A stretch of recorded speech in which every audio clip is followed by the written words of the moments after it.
Bien, bonjour à tous et merci de nous retrouver ce matin pour un webinaire consacré à la dématérialisation. Je me présente, je suis Fabrice Yayaoui, ingénieur d'affaires à la BU Finance du groupe Cégide et je suis accompagné de l'incontournable Karine Lacombe qui va se présenter. Bonjour, donc je suis consultante avant-vente sur le domaine de la dépense pour CGX Ultimate. Bien, lorsque l'on parle de dématérialisation en ce moment, on pense tout de suite à dématérialisation des factures. Ce ne sera pas le sujet ce matin. Là, on parlera dans un premier temps, avant d'aller vers la dématérialisation des factures, il faut avoir dématérialisé l'ensemble de ces processus et notamment de ces processus de gestion des dépenses. Et c'est bien là le cœur du sujet du webinaire de ce matin. Alors, le groupe CJ, très rapidement, on en parle en 2-3 secondes. Je vous laisse prendre connaissance des chiffres. Il faut savoir que le groupe CJ d'aujourd'hui est leader dans les solutions de gestion et notamment en mode SaaS. Et nous avons des clients partout dans le monde avec une représentation dans 130 pays. Pardon. Bien, je vous propose que l'on démarre ce webinaire. Je passe donc la parole à Karine et je vous retrouve Très tout à bien, l'heure. merci Fabrice. Donc en effet, quand on parle dématérialisation, naturellement on pense à la facture, mais pourtant il s'agit bien du processus achat complet. Ça passe donc par la dématérialisation de la saisie dans un environnement adapté, une association documentaire qui va permettre de faire circuler l'ensemble des documents de manière électronique. L'approbation, qui est une étape en fait qu'on va pouvoir dématérialiser pour s'affranchir de la circulation des parapheurs et autres.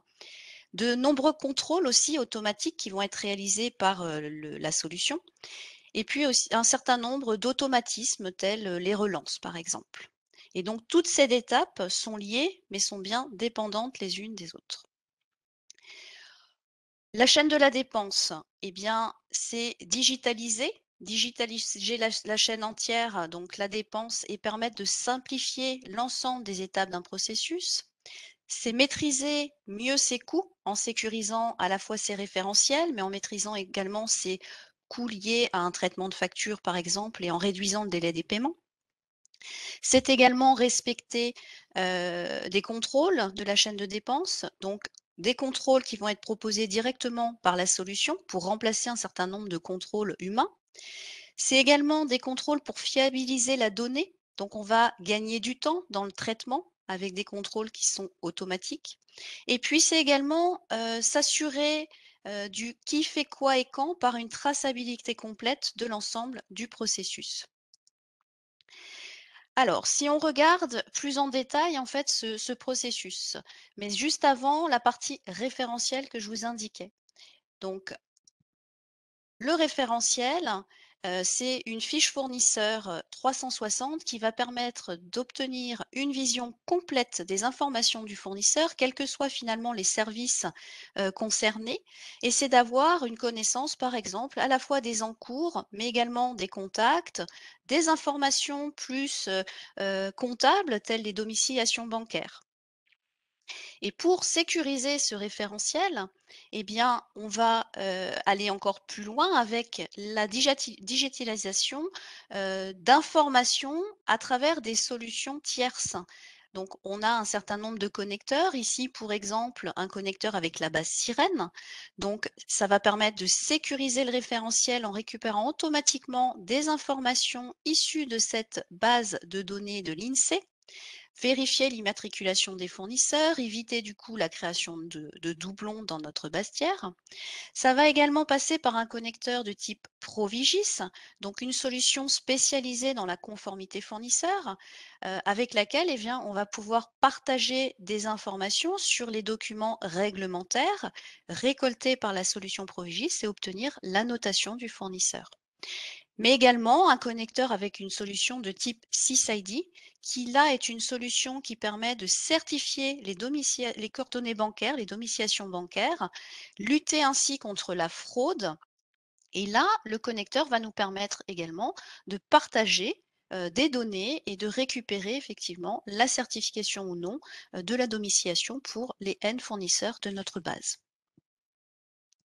Maintenant, si on revient, plus sur la partie également, référentielle, on va regarder la partie contrat.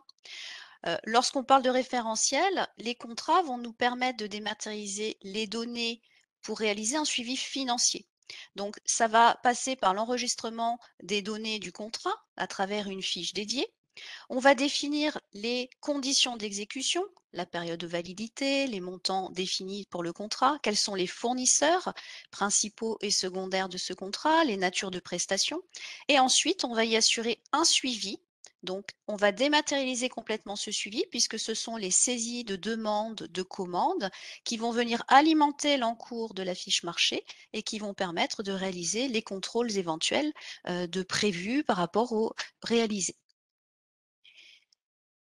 Maintenant, sur la partie chaîne de dépenses, eh bien, si on fait un zoom sur la partie demande d'achat, on va retrouver un espace demandeur simple, intuitif, dédié à la saisie des demandes et des commandes, principalement sur catalogue. Ces catalogues vont eux-mêmes être dématérialisés puisque l'on va pouvoir importer des fichiers Excel que les fournisseurs nous transmettent. On va également pouvoir traiter des catalogues en punch-out. Donc le punch-out, c'est le fait de se connecter directement sur un site fournisseur, de consulter en temps réel la disponibilité, le descriptif d'une fiche article et puis de rapatrier dans son environnement, demandeur, eh bien, les informations pour alimenter un panier et ensuite entrer dans un circuit, heu, classique, de process achat interne à l'entreprise. Voilà. Donc de cette manière-là, c'est un gain à la fois pour le collaborateur puisqu'on va lui faciliter l'accès à une plateforme en ligne pour exprimer ses besoins. Il va également pouvoir avoir un accès à un suivi de ses demandes. Donc, on dématérialise également toute cette partie-là de manière à donner un accès complet aux demandeurs. Et c'est un gain aussi pour l'entreprise puisqu'on va pouvoir s'assurer du bon respect des procédures achats et donc déployer facilement l'ensemble de ces catalogues auprès de tous ses collaborateurs. Ensuite vient bien sûr dans le processus l'étape de validation. Donc, ce sont les workflows qui vont être accessibles depuis plusieurs devices. Donc, la validation multi-objets, les demandes, les commandes. On va pouvoir valider, être notifié déjà par mail, mais également directement sur l'application mobile. On va retrouver les différents éléments, donc objets à valider. Et puis, on va ainsi pouvoir gérer, identifier les goulots d'étranglement puisqu'on a un certain nombre de reporting également qui vont vous permettre de voir le temps passé sur les différents objets à valider. Voilà.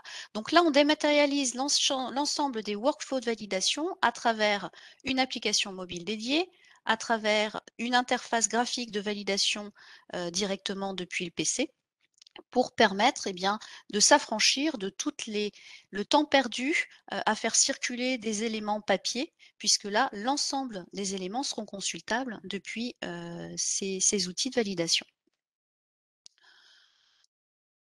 Ensuite, le bon de commande. Alors le bon de commande, lui, va pouvoir être dématérialisé par un envoi automatique du bon de commande par mail auprès des fournisseurs, mais également, en fonction des besoins, de générer un fichier au format XML et puis de le transmettre au fournisseur, voire de mettre en place un processus EDI. Maintenant, regardons la partie réception. Donc la réception, on pense très souvent réception magasin. C'est en effet une des étapes de la réception, mais elle va pouvoir être dématérialisée, cette réception magasin, par la mise en place d'échanges EDI, échanges qui vont permettre d'avoir une vision, complète de ce qui est à réceptionner. Grâce à cela, à la réception, on va scanner et rapatrier automatiquement les informations qui sont déjà traitées par l'EDI. Et de cette manière-là, eh bien, on anticipe et on facilite la saisie des réceptions physiques. On va pouvoir également associer des documents de type bordereau de livraison, bordereau de réception. On va y revenir juste après. Mais la réception, ce n'est pas forcément une réception physique, c'est également le fait de constater une prestation. On en revient un petit peu à ce que j'évoquais dans l'e-procurement, c'est avoir un suivi également de ces demandes et de ces commandes. On va pouvoir réceptionner les prestations réalisées par exemple. Et de cette manière-là, en toute transparence, le demandeur va alimenter la comptabilité de factures non parvenues. Et donc en temps réel, l'outil comptable est mis à jour par des informations réalisées directement par le demandeur.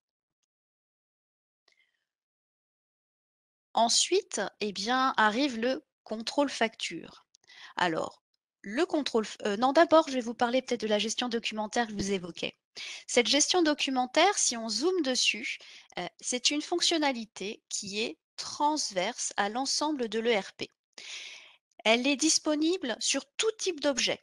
Donc, dans le processus achat, cela va concerner la demande à laquelle on va pouvoir associer un devis, par exemple, la commande qui va embarquer automatiquement le bon de commande généré par la solution, mais également d'autres documents qui auraient été associés pour éventuellement suivre dans le circuit de validation.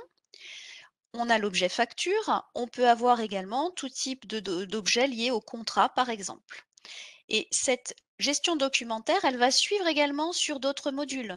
L'image de facture associée au moment du contrôle facture va suivre en comptabilité et sera consultable sur une écriture comptable, par exemple.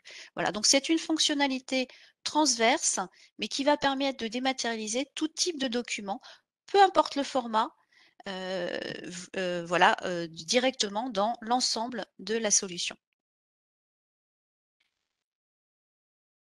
J'en reviens donc au contrôle facture.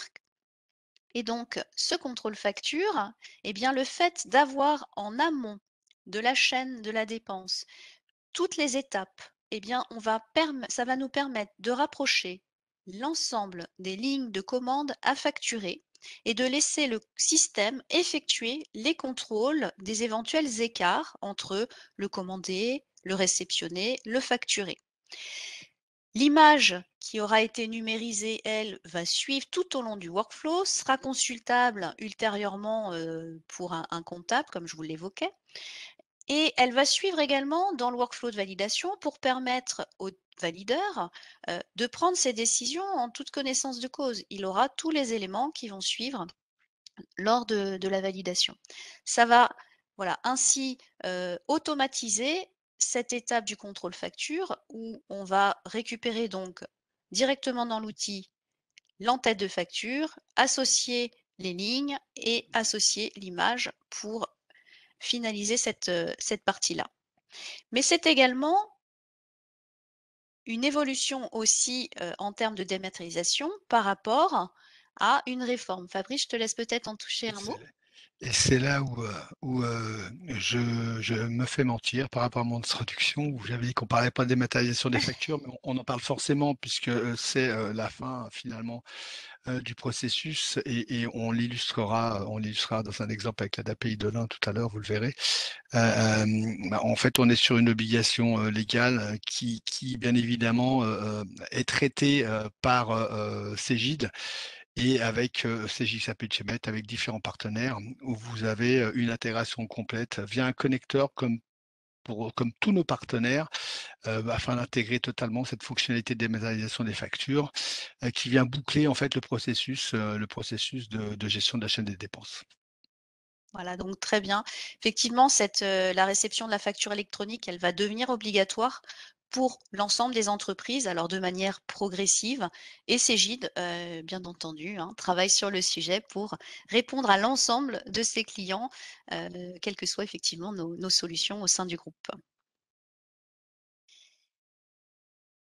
Ensuite, une étape de comptabilisation puisque le processus, lui, n'est pas encore tout à fait terminé. Donc la comptabilisation, eh bien, cette étape, elle est automatisée puisque, de manière totalement transparente, je l'évoquais tout à l'heure pour la facture non parvenue, en fonction des étapes, du processus, on va avancer, dans le processus et les écritures vont être générées automatiquement par rapport à des règles comptables qui auraient été prédéfinies et vont permettre d'alimenter la comptabilité général, auxiliaire, analytique, budgétaire et on va pouvoir effectuer, eh bien, des contrôles budgétaires en temps réel et le temps réel ici est très important puisqu'on a comme ça quelque chose toujours à jour, consultable, avec des informations, eh bien, qui ne sont pas, saisies à la volée, mais qui sont bien issues de toutes vos demandes et vos commandes, donc en amont dans le processus.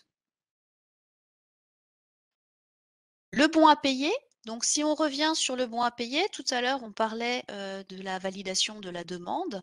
Et bien là, la validation du bon à payer va être sur le même principe, accessible depuis différents devices.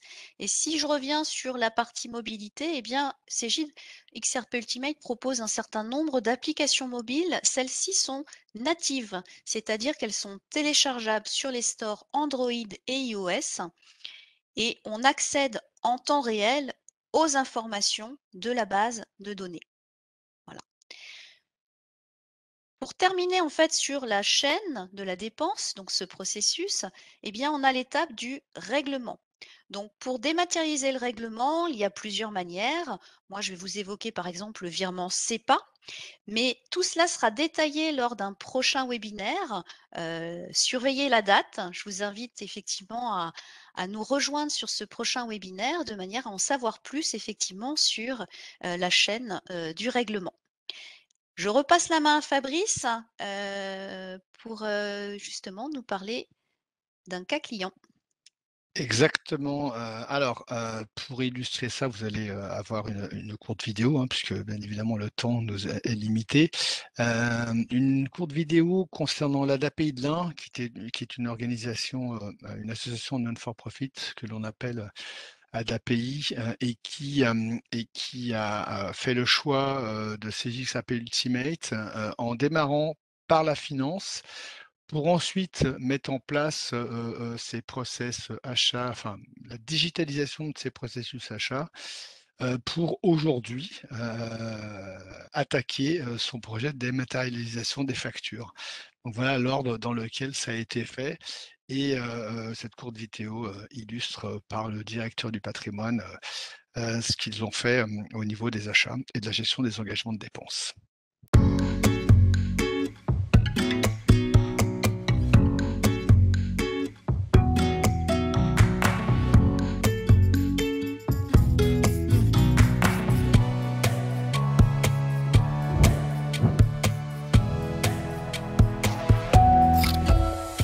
Jusqu'à 2017, date de création de la direction technique et patrimoine, qui est une nouvelle fonction, l'ensemble des achats de l'ADAPI se réalisaient par établissement, de façon autonome, avec des workflows et des process qui étaient propres à chaque établissement, sans consolidation au niveau du siège. Et la mise en place de la nouvelle direction générale, avec cette volonté affichée et encouragée par nos financeurs d'un pilotage centralisé, a forcé la mise en place d'une structuration. Donc dès 2017-2018, on a commencé à s'organiser pour pouvoir avoir une vision de ce qui se passait au niveau des achats. Les volumes de l'ADAPI de l'Ain, au regard de son budget global de fonctionnement, sont assez importants, donc il y avait des leviers à dégager à ce niveau-là.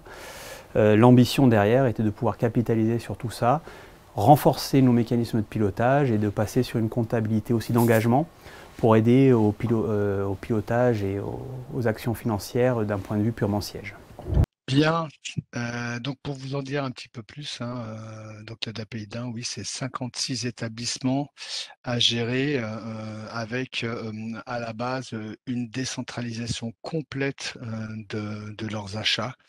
Et aujourd'hui, ils sont arrivés à capitaliser sur la solution, CGXAP Ultimate en harmonisant l'ensemble des processus et en centralisant les achats, ce qui leur évite d'avoir des post-it, qui traînent, à droite, à gauche pour une simple demande d'achat parce que ça, c'est la réalité du terrain, et c'est ce qu'ils nous avaient expliqué et aujourd'hui, ils ont vraiment, vraiment, gagné en productivité, en efficacité grâce à cette digitalisation des processus.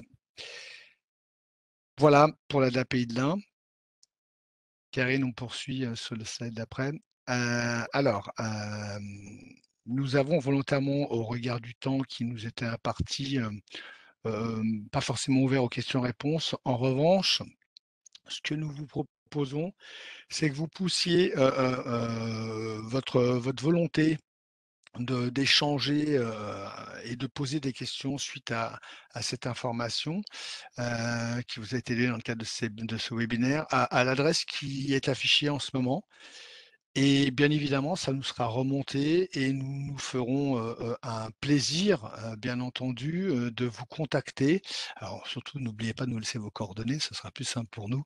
Et on se fera un plaisir de vous contacter pour pouvoir répondre à toutes les questions que vous aurez à nous poser, parce que vos questions ne sont pas forcément celles de votre voisin, et ce sera plus simple comme ça de les traiter en direct. Et Karine et moi, on se fera un plaisir d'y répondre, bien évidemment. Voilà, Karine, est-ce que tu souhaitais ajouter quelque chose? Très bien, non, je te laisse le mot de la fin. C'est Bien. parfait. J'ai été enchanté, moi, de partager ce moment avec vous. Sachez que ce JSAP Ultimate équipe tout type d'entreprise, quelle que soit sa taille, son secteur d'activité, et aujourd'hui a une croissance très significative en nombre de clients, et surtout bénéficie d'une qualité de service comme l'ensemble des produits du groupe Cegid, qui est particulièrement efficace et réactive. Et on sait tous que lorsque l'on démarre un projet de ce type-là, c'est lorsque l'on tourne la clé, c'est-à-dire que l'on met en production, que la véritable vie commence avec la solution, et que c'est là qu'on juge bien évidemment la qualité de l'éditeur et de son service après-vente. Donc n'hésitez pas à venir vers nous, et on saura bien évidemment répondre à toutes vos attentes et vous accompagner dans vos projets actuels et futurs. Je vous souhaite une très bonne journée et je vous dis à très bientôt sur un nouveau webinaire du groupe Cegid. Merci à tous.